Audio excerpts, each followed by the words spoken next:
السلام ورحمۃ اللہ وبرکاتہ۔ جی محترم بھائی کا سوال ہے کہ انٹرنیٹ پر ایک پوسٹ وائرل ہو رہی ہے جس میں ہے جی کہ قیامت کے دن نماز کے بارے میں پوچھا جائے گا، اگر فرضوں کے اندر کمی ہوگی تو سنتوں کے ذریعے اس کمی کو پورا کیا جائے گا، اور کہتے ہیں جی اس پوسٹ کے اندر ترتیب یہ دی گئی ہے کہ 70 نوافل پڑھنے سے ایک سنت اور 70 سنتوں کے پڑھنے سے ایک فرض بنے گا، یعنی یہ ترتیب وہ پوسٹ والے نے دی۔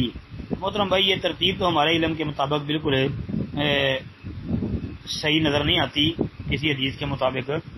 البتہ یہ حدیث صحیح موجود ہے کہ قیامت کے دن انسان سے نماز کے متعلق سب سے پہلے پوچھا جائے گا، اگر اس کی نماز کے اندر کوئی کمی ہوگی تو یعنی فرضوں کے اندر کمی ہوگی تو پھر اللہ رب العالمین فرمائے گا کہ میرے بندے کے اعمال نامے میں نوافل تلاش کرو، پھر اگر اس کے اعمال نامے کے اندر سنن نوافل وغیرہ جو اس نے پڑھے ہوں گے وہ ہوں گے تو اللہ فرمائے گا کہ ان کے ذریعے اس کے فرائض مکمل کر دو۔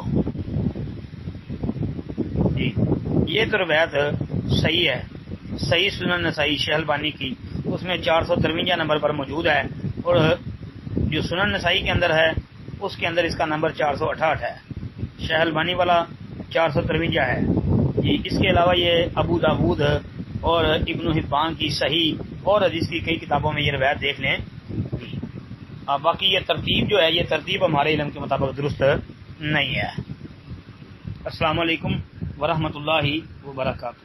اور پھر یہاں پر یہ بات بھی یاد رکھیں کہ یہ ترتیب جو ہے یہ نوافل اور سنت کو جو الگ الگ کر دیا نا انہوں نے کہ اتنے نوافل پڑھیں گے تو ایک سنت ہوگی، اتنی سنتیں پڑھیں گے تو ایک فرض ہوگا، یہ جو الگ الگ ہے تو الگ الگ تو لوگوں نے کی ہوئی ہے نا۔